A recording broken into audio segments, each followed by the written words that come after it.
Okay बेटा, अब सब लोग इधर ध्यान देंगे। हमारा आज का अगला टॉपिक है मोशन अंडर ग्रेविटी। मतलब क्या होगा, कोई ऑब्जेक्ट मोशन में होगा और अगर उस पर ग्रेविटी का इंफ्लुएंस होता है तो उसका मोशन कैसे होगा उसके बारे में हम पढ़ने वाले हैं। जैसे कि अगर किसी ऑब्जेक्ट को मैं छोड़ दूं तो वो कहां जाएगा, नीचे जाएगा। और इसका मोशन जो है, डाउनवर्ड्स जो मोशन होता है वो एक्सेलरेटेड मोशन होता है। बोले ऐसा क्यों? क्योंकि जब भी आप नीचे गिरते हो आपकी स्पीड बढ़ते रहती है और हर एक सेकंड में स्पीड आपकी कितने से बढ़ती है, एनी आइडिया? 9.8 मीटर पर सेकंड से।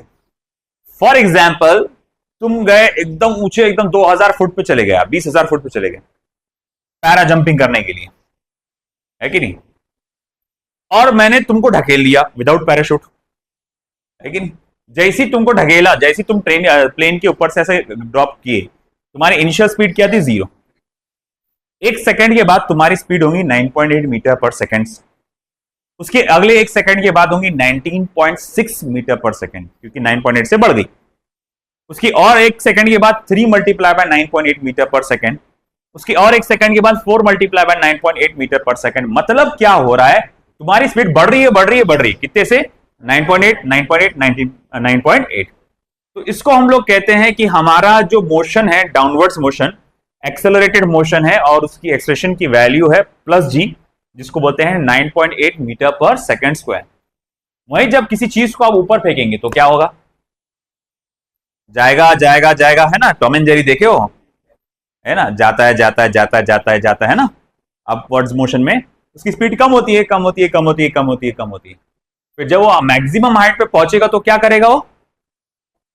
नहीं, डाउनवर्ड्स नहीं आएगा, पहले राइट और लेफ्ट देखेगा फिर नीचे आएगा, है कि नहीं? तो मोमेंटरली वो रेस्ट पे होता है, फिर उसके बाद नीचे आता है ना। तो मुझे एक बात बताओ, वो जब वो मैक्सिमम हाइट पे पहुंचता है तो उसकी स्पीड क्या हो जाती है? 0। मतलब जैसे जैसे ऊपर जा रहा है वो स्पीड कम कम कम कम होते जा रही है और एक स्टेज ऐसा आता है वो स्पीड तो 0 हो जाती है और बाद में नीचे गिर जाता है। तो इसी से रिलेटेड कुछ फॉर्मूला देखना है हमको। सबसे पहले देखेंगे हम लोग डाउनवर्ड्स मोशन के लिए। डाउनवर्ड्स मोशन,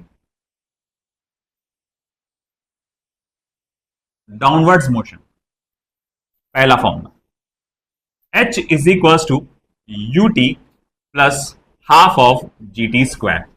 यह है height covered in time t seconds. H is equal to ut plus half of gt square. If the particle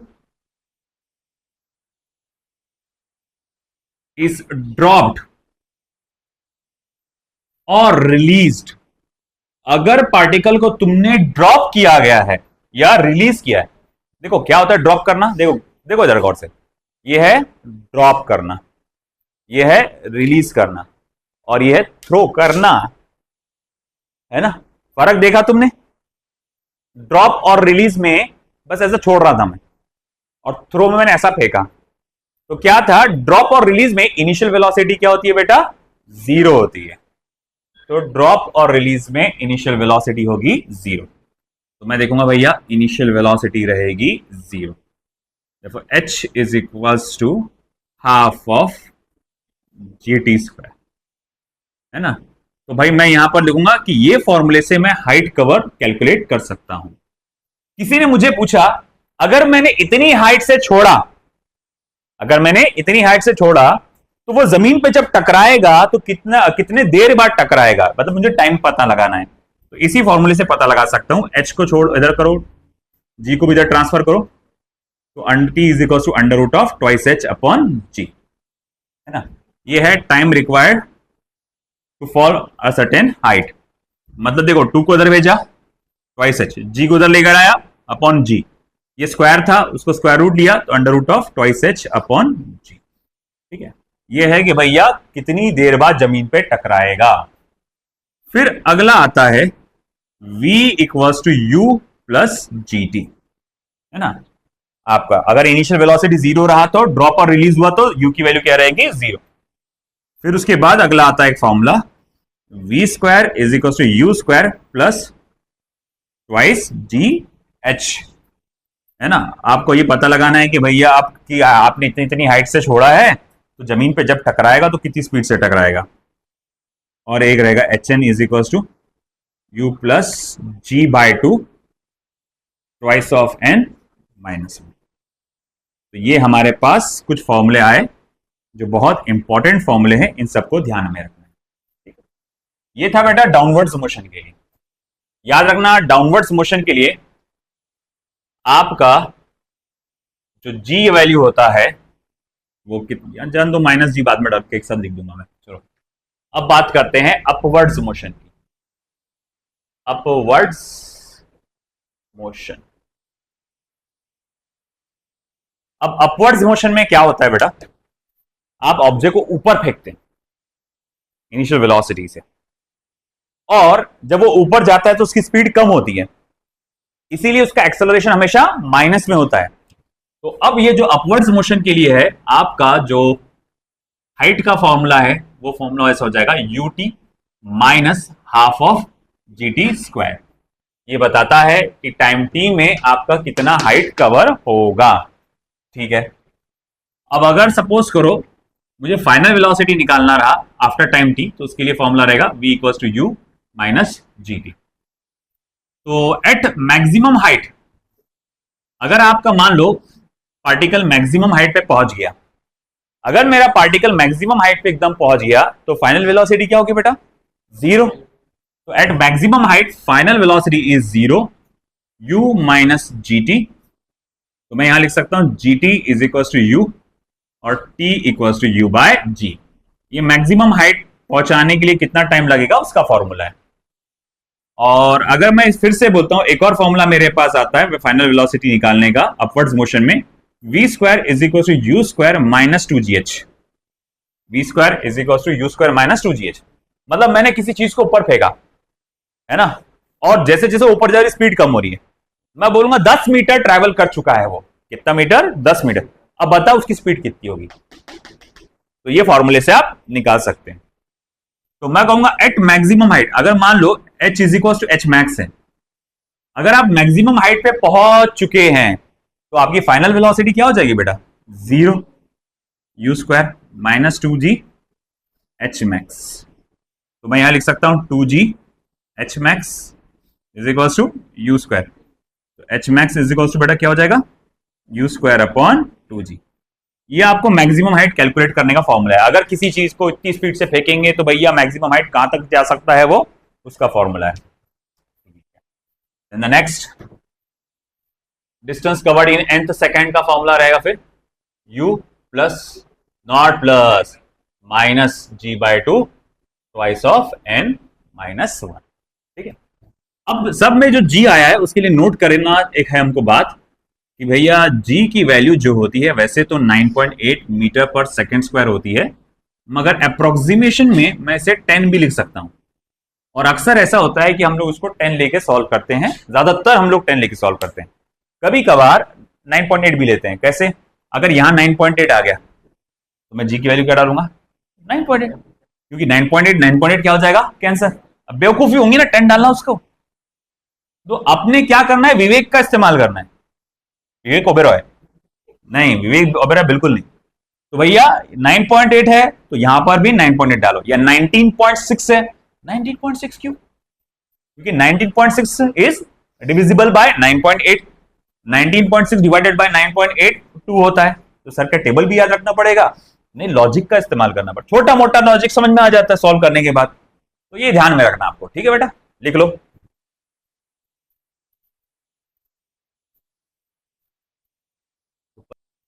तो क्वेश्चन ऐसा है, a particle is drop from the top of a tower of height 80 metres, find the time of the journey in the speed with which strikes the ground. एक particle को एक tower से drop किया गया और tower की height थी 80 metre. थोड़ा सा इमेजिन कर लेते हैं सिचुएशन को, सिनेरियो को। तो ये है वो tower, it is of height 80 metres, यहां इसे ड्रॉप किया गया। जैसे ही वर्ड मैंने कहा गया रे वो वर्ड, हाँ ड्रॉप देखा, मैंने लिख डाला इनिशियल वेलोसिटी 0। अब जब जमीन पे टकराएगा तो कितनी स्पीड से टकराएगा और कितनी देर बाद टकराएगा, ये कैलकुलेट करना है। चलो भाई बताओ टाइम के लिए क्या करूंगा, कौन सा फॉर्मूला इस्तेमाल करूंगा। Under root of 2h upon g, या h, आप अगर याद नहीं आ रहा तो चुपचाप ऐसे लिख डालो, h is to half of G T square, बाद में भी इसको कर सकते हैं। h की वैल्यू है 80, हाफ ऑफ 10 टी स्क्वायर, ये जीरो काटा, 2 8 16, t is equal to 4 seconds. ये आ गया कि भैया 4 सेकंड के बाद वो टकराएगा। फिर उसके बाद कितनी स्पीड से टकराएगा वो निकालने के लिए आप फॉर्मूला यूज करेंगे v equal to you plus ji T. Final velocity निकालना है 0, इनिशियल वेलोसिटी 0 है, g है 10, टाइम है 4, तो v is equal to 40 metre पर सेकेंड। कितना आसान था, है ना। और अगर आपको मान लो मन कर रहा है कि सर हम टाइम से नहीं निकालना चाहते, क्योंकि फाइनल वेलोसिटी निकालने के लिए हमारे पास दो फॉर्मूले, एक है v equal to you plus ji t, और दूसरा वाला क्या बेटा, v square equal to you square plus twice g h. बोलो क्या है, v square equal to you square plus twice g h, ये दूसरा वाला है। तो अब अगर मैंने ये वाला लिया तो भैया ठीक है, v square equal to you square plus twice g h. भैया इनिशियल वेलोसिटी तो 0 है ना, ये तो भैया 0 है इनिशियल वेलोसिटी, तो v square is equal to 2gh, v square is equal to 2 multiply by 10 multiply by h, कितना बेटा 80, ये कितना हो जाएगा 1600, है ना। v इज इक्वल टू कितना हो रहा फिर 40 मीटर पर सेकेंड। ये इस तरह से आ रहा है, आया समझ में। कितना आसान क्वेश्चन था, ऐसे आसान क्वेश्चन नहीं आते, है ना, ये तो सिर्फ बेस है। तो देखो एक जबरदस्त क्वेश्चन तुम्हारे सामने, a ball is thrown vertically upwards with a speed of 20 metre पर second, calculate the maximum height it can attain, आपको मैक्सिमम हाइट पता लगाना है। दूसरा आपको कहा गया है calculate speed at the end of 2 second and the height and at the height of 5 metre. ठीक है भाई, 3 चीजें निकालना है। पहला काम तो ये बोला उसने, एक बॉल है जिसे आपने फेंका है ऊपर, कितनी स्पीड से बेटा 20 मीटर पर सेकेंड, तो कितनी ऊपर तक जा सकता है वो, बेटा बातें नहीं, इधर ध्यान दो, कितनी ऊपर तक जा सकता है वो ये पता लगाओ, है ना। अच्छा मैक्सिमम हाइट अटेन करेंगे, इनिशियल वेलोसिटी दिया हुआ है, उसके लिए क्या फॉर्मूला है, एक ही फॉर्मूला है, v square is equal to you square minus 2gh, और फॉर एच मैक्स क्या हो जाता है वो फिर, for h is equal to H max u square is equal to 2gh max. याद आया ना, u की वैल्यू क्या है बेटा 20, उसका स्क्वायर क्या हो जाएगा 400, 2 multiply by 10 multiply by h max, फिर क्या हुआ 0 0 गया, h max is equal to 20 metres.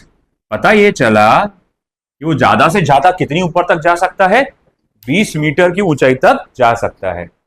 इसने बोला अच्छा चलो ठीक है, ये पता लगा लिए, अब ये भी पता लगाओ 2 सेकंड के बाद उसकी स्पीड क्या होगी। तो उसके लिए ये वाला फॉर्मूला लेंगे, u माइनस जी टी, तो फाइनल वेलोसिटी पता लगाना है, इनिशियल स्पीड कितनी थी 20 minus g g 10 multiply by 2, कितना हो रहा भैया ये 0 है कि नहीं, मतलब ये भैया फाइनल स्पीड 0 हो जाएगी। इसका मतलब क्या हुआ, इसका मतलब क्या हुआ, फाइनल स्पीड 0 हो गई 2 सेकंड के बाद, तो इसकी मीनिंग क्या हुआ, हाँ इसका मीनिंग क्या, मीनिंग मीनिंग मीनिंग हाँ, रेस्ट ले लिया फिर वापस आ गया, बहुत हो गया बोले अब चलो काम पे वापस, है ना। रेस्ट नहीं लिया भैया, ये एक्चुअली 2 सेकंड लगी उसको मैक्सिमम हाइट तक पहुंचने के लिए। फाइनल वेलोसिटी 0 कहां होती है, मैक्सिमम हाइट पे होती है ना, मतलब ये जो टाइम अपन ने 2 सेकंड बोला गया असल में क्या है, फिर वो मैक्सिमम हाइट पे पहुंचने का टाइम है वो। आई क्या बात समझ में, तो ये हमें पता चला कि अच्छा ये 2 सेकंड जो टाइम दिया था वो तो मैक्सिमम हाइट पे पहुंचने का टाइम था। अच्छा ठीक है, उससे एक और चीज पता लगाने के लिए कहा हमें कि भाई पता लगाओ कि अगर वो पार्टिकल सिर्फ 5 मीटर ऊपर गया होगा तो उसकी वेलोसिटी क्या होगी। कैसे पता लगाएंगे, v square is equal to you square minus 2gh, v square is equal to you square, u कितना भाई 20, उसका square 400 minus 2 multiply by 10 multiply by 5, okay 2 5 जा 10 10 10 जा 100, तो v square is equal to क्या हो गया बेटा 400 माइनस 100, ठीक है 400 माइनस 100 क्या होता है 300, तो v is equal to under root of 300, 100 को बाहर निकालो, v इज इक्वल टू हो जाएगा 10√3। किसी को मालूम है क्या √3 की वैल्यू क्या होती? तो 1.732, तो ये हो जाएगा 17.32 मीटर पर second. This will be your value, है ना, कि भैया जब वो 5 मीटर तक जा चुका होगा उसकी रफ्तार 17.32 मीटर पर सेकेंड हो चुकी होगी। ठीक है, लिख लो।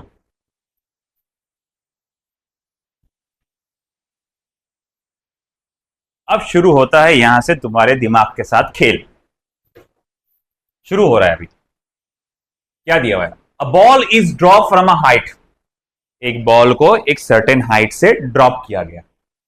If it takes 1 second to cross the last 55 metre, आखिरी का 55 मीटर कवर करने के लिए उसको 1 सेकेंड लगता है। और ये कौन सा 1 सेकेंड होगा? आखिरी का 1 सेकेंड, आखिरी का 1 सेकेंड। तो इसने कहा है कि जमीन पे टकराने से पहले ये बताइए, या जब जमीन पे वो टकराएगा तो ये बताइए कि आप कितनी ऊंचाई से आपने फेंका था। अच्छा, ऐसा कौन सा फॉर्मूला है जो 1 सेकेंड के लिए लगाते हैं अपन? 1 सेकेंड के मोशन के लिए लगाते हैं। 1 सेकेंड के लिए? जोर से बोलिए, be confident about your answers. अगर आप कॉन्फिडेंट नहीं हो तो फिर मैं कैसे कॉन्फिडेंट हो सकता हूं उस पर? बोलो, ऐसा कौन सा फॉर्मूला है जो 1 सेकेंड के लिए लगाया जाता है? अस्तगफिरुल्लाह। हाँ, कौन सा? HN equals to U plus G/2 twice of N। वो HN वाला, अरे भाई H ऑफ T और H ऑफ N में, HN में क्या फर्क है? अरे ये फॉर्मूला एक फॉर्मूला ये आता, H is equal to UT plus half of GT square, और एक फॉर्मूला ये आता HN equal to U plus G/2 twice of N-1। अरे दोनों हाइट के हैं, मगर फर्क क्या है? ये पूरी टाइम जो दूंगा, मान लो फॉर एग्जांपल यहां से यहां आने के लिए 5 सेकंड लगे, यहां से यहां आने के लिए कितना टाइम लगा? 5 सेकंड। तो मैं बोलूंगा 5 सेकंड में कितना हाइट कवर हुआ, 5 सेकंड में कितना हाइट कवर हुआ, उसके लिए ये फॉर्मूला है ना। और अगर मैं बोलूंगा आखिरी का, यानी कौन सा आखिरी का कितना सेकंड होगा? 5वां, 5वें नंबर के 1 सेकंड, 5वें नंबर का 1 सेकंड में कितना डिस्टेंस कवर हुआ, ये कैलकुलेट करने के लिए ये फॉर्मूला है। ये फॉर्मूला 1-1 सेकंड का डिस्प्लेसमेंट कैलकुलेट करने के लिए। बात समझ रहे क्या? तो बोले सर ये n क्यों लिख रहे, फिर 1 इंच लिखना चाहिए ना। बेटा ये कौन से नंबर का 1 सेकंड है? पहले नंबर का, दूसरे नंबर का, तीसरे नंबर का, चौथे नंबर का, हमको ये नहीं मालूम ना। तो ये डिपेंडिंग की कौन से नंबर का 1 सेकंड है उसके हिसाब से है ये, और ये पूरे टाइम ड्यूरेशन के लिए है। अब मेरी क्या स्ट्रेटेजी रहेगी प्रॉब्लम को सॉल्व करने के लिए? मुझे आखिरी के 1 सेकंड में कितना डिस्टेंस कवर हुआ ये बताया गया है। क्या बताया गया है? आखिरी का 1 सेकंड। तो मतलब ये HN की वैल्यू दिया हुआ है ना। पूरी जर्नी जब शुरू हुई थी तो इनिशियल वेलोसिटी क्या थी? 0। मेरे पास आखिरी के 1 सेकंड की वैल्यू है क्या? नहीं। मुझे अगर मैंने ये स्ट्रेटेजी अपनाया, अच्छा आखिरी का 1 सेकंड ना, अपने को नहीं मालूम कौन सा आखिरी का 1 सेकंड, अपन एक काम करते ना, ये HN की वैल्यू डाल देते, ये सारी वैल्यू डालते और पता लगाते वो आखिरी का 1 सेकंड कौन से नंबर का था। अगर मैं बोलूं ये आखिरी का 1 सेकंड 5वें नंबर का था, 5वें नंबर का 1 सेकंड, तो मतलब यहां से यहां आने को कितना टाइम लग गया? 5 सेकंड। या फिर मैं बोलूं यहां से आखिरी का ये 1 सेकंड, ये जो डिस्प्लेसमेंट हुआ आखिरी के 1 सेकंड पे हुआ, तो पता ये चला आखिरी का वो 1 सेकंड तीसरे नंबर का था। इस कौन से नंबर का था? तीसरे नंबर का। तो यहां से यहां आने को कितना टाइम लग गया? 3 सेकंड। समझ रहा? अगर वो आखिरी का 1 सेकंड चौथे नंबर का था, यानी n की वैल्यू 4 निकल के आ गई, तो यहां से यहां आने के लिए कितना टाइम लगा? 4 सेकंड। तो तुमको नहीं लगता क्या इस फॉर्मूले में अगर मैं h की वैल्यू डालूं मुझे मिल जाएगा n का वैल्यू? n का वैल्यू मतलब क्या कि वो कौन से नंबर का 1 सेकंड था, और वो जो वैल्यू मिला मान लो 5 मिल गया, मतलब यहां से यहां आने के लिए क्या टाइम लग गया? 5 सेकंड। वो 5 सेकंड में यहां डाल सकता t की जगह, यहां t की जगह डाल सकता, और फिर वो मुझे क्या दे देगा? पूरी हाइट कवर्ड। तो ये स्ट्रेटेजी अपन अपनाएंगे। तो चलिए बेटा करते हैं कोशिश।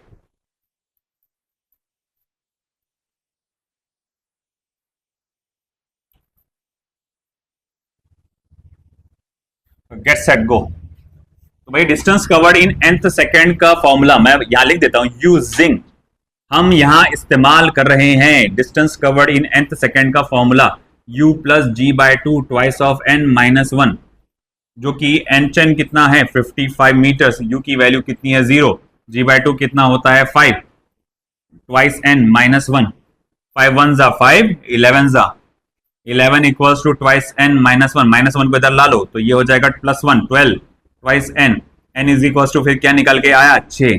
पता ये चला कि वो छठे नंबर का 1 सेकंड था। कौन से नंबर का 1 सेकंड था? 6th नंबर का। कौन से नंबर का? 6th नंबर का। तो अब यहां से यहां आने को कितना टाइम लग गया फिर? 6 सेकंड। समझा कि नहीं समझा? अरे भैया ये डिस्प्लेसमेंट 1 सेकंड में हुआ ना, 55 मीटर का डिस्प्लेसमेंट कितनी देर में हुआ? 1 सेकंड। कौन से नंबर का? 6th नंबर का। तो भैया फिर यहां से यहां आने को कितना टाइम लग गया? 6 सेकंड्स। तो भाई उसके लिए फॉर्मूला क्या आएगा? h using once again using क्या फॉर्मूला यूज कर रहे हैं आप? h is equal to u t plus half of G T square. देखो h is equal to u is equal to 0, भाई पूरे 0 हो जाएगा, हाफ ऑफ g की वैल्यू 10, 6 का स्क्वायर यानी कि 36, 2 1 जा 218। देखो h is equal to 180 metre. पता ये चल गया बिल्डिंग की हाइट 180 मीटर है। बिल्डिंग हाइट कितनी है बेटा? 180 मीटर। आया समझ में?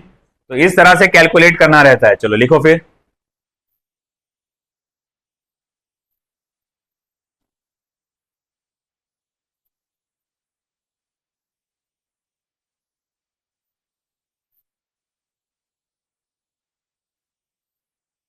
नेक्स्ट क्वेश्चन हमसे क्या कहता है? A particle is drop from the top of a tower. ठीक है, एक पार्टिकल को हम एक टावर के से ड्रॉप करने वाले, से दिस इज द टावर। यहां से एक पार्टिकल को ड्रॉप किया गया, ये इनिशियल वेलोसिटी क्या रहेगी? 0। फिर उसके बाद it's displacement in the first 3 seconds. Third second बोला क्या उसने? First 3 seconds. मान लो पहले 3 सेकंड में डिस्प्लेसमेंट इतना हुआ, मतलब this is h of 3। h of 3 मतलब displacement in first 3 seconds and last 1 second and last second is same and distance covered in last second। अब कौन सा है अपने को थोड़ी पता है, अपन HN बोल देंगे। तो भैया इसने क्या बोला है? इस सिचुएशन में क्या बोला गया है? कंडीशनल है ना, कंडीशनल प्रॉब्लम बोलते हैं इसको, कि अगर ऐसा ऐसा हुआ तो ये पता लगाओ। इसको हम लोग क्या करते हैं? कंडीशन लिख डालते चुपचाप। तो कंडीशन क्या बोला हुआ है? Distance covered in first 3 seconds and distance covered in last second is same, find the height of tower। क्या स्ट्रेटेजी रहेगी? वही स्ट्रेटेजी रहेगी यहां पर जो थी। बोले क्या थी स्ट्रेटेजी? यहां पे हमको पता लगाना था वो आखिरी का कौन सा सेकंड है, आखिरी का कौन सा सेकंड है। तो पता चल जाएगा कि यहां से यहां आने के लिए कितना टाइम लगा। मान लो आखिरी का तीसरा सेकंड है तो यहां से यहां आने का टाइम कितना रहा? 3 सेकंड। मान लो आखिरी का 5वां सेकंड है तो यहां से यहां आने के लिए टाइम कितना लगा? 5 सेकंड। जब बोलते हैं distance covered in nth second, मतलब 1 सेकंड के अंदर डिस्प्लेसमेंट होता है। डिस्टेंस कवर्ड इन 3 सेकंड्स, तो वो 3 सेकंड्स के अंदर डिस्प्लेसमेंट होता है। ये देखो वर्डिंग में हो जाता है अलग। अगर मैं बोलता हूं डिस्टेंस कवर्ड इन 3 सेकंड्स, मतलब कुल मिला के 3 सेकंड में कितना डिस्प्लेसमेंट हुआ, उसके लिए फॉर्मूला यूज होता है h is equal to u t plus half of G T square. Distance covered in third second, यानी तीसरे नंबर का 1 सेकंड में कितना डिस्प्लेसमेंट हुआ, उसके लिए फॉर्मूला बदल जाता है, h is equal to you plus ji by two twice of n minus one. तो इसने क्या बोला? Distance covered in first 3 seconds, third बोला 3 seconds, and distance covered in last second यानी आखिरी का 1 सेकेंड। और मैंने बार बार बोला आखिरी 1 सेकेंड के लिए डिस्प्लेसमेंट कैलकुलेट करने का फॉर्मूला क्या है? u plus ji by two twice of n minus one. ठीक है, अब ऐसा है कि सर ये इसके लिए कौन सा फॉर्मूला इस्तेमाल करेंगे? देखो आप जानते हैं h ऑफ t का फॉर्मूला क्या होता है? ut plus half of G T square, और अगर इनिशियल वेलोसिटी 0 रही तो फिर half of G T square. ये h ऑफ t का होता है, डिस्टेंस कवर्ड इन t सेकेंड्स। तो h ऑफ 3 का फॉर्मूला क्या हो जाएगा? हाफ ऑफ g इंटू 3 का स्क्वायर। अच्छा ठीक है, और hn का फॉर्मूला क्या होता है? u plus ji by two twice of n minus one. अगर u 0 रहा तो g by two twice n minus one. कई लोग क्या सोचते हैं, मान लो u 0 बोले सर ये वाले जीरो की u की बात चल रही है। अरे u नहीं है, ये वाले u की बात चल रही है। जब जर्नी की शुरुआत हुई थी तब तो इनिशियल वेलोसिटी 0 था ना, है ना? तो इस साइड में अब देखो, तो hn के लिए क्या इस्तेमाल करेंगे फिर? g by two twice of n -1। Don't you think ये देखो ये भी g/2 है, ये भी g/2 है, तो अगर ये दोनों के दोनों g/2 है तो वो क्या हो जाएंगे बेटा, कैंसल, ये कैंसल हो जाएंगे। मग पुढे काय, 3 का स्क्वायर 9, ट्वाइस ऑफ n -1, -1 को इधर लेकर आ, n+1 is equal to twice n, n+1 क्या हो जाएगा 10, 10 डिवाइडेड बाय 2 क्या हो जाएगा 5। पता ये चला, अच्छा वो पांचवें नंबर का 1 सेकंड था, वो क्या था, पांचवें नंबर का 1 सेकंड था। अगर ये पांचवें नंबर का 1 सेकंड का डिस्प्लेसमेंट है तो मतलब यहां से यहां आने को टाइम कितना लग गया, 5 सेकंड्स। उसके लिए फिर फॉर्मूला, अब ये हाइट निकालने के लिए ये वाला फॉर्म फिर से यूज करूंगा मैं। देयरफॉर h ऑफ 5 यानी कुल मिला के 5 सेकंड में कितना डिस्प्लेसमेंट हुआ, हाफ ऑफ g इंटू 5 का स्क्वायर। g म्हणजे how much 10, 10 divided by 2 how much 5, 5 का स्क्वायर 25, 25 मल्टीप्लाई बाय 5 125 है। तो पता चला बिल्डिंग की हाइट कितनी है बेटा, 125 मीटर्स। आई बात समझ में, कॉपी दैट।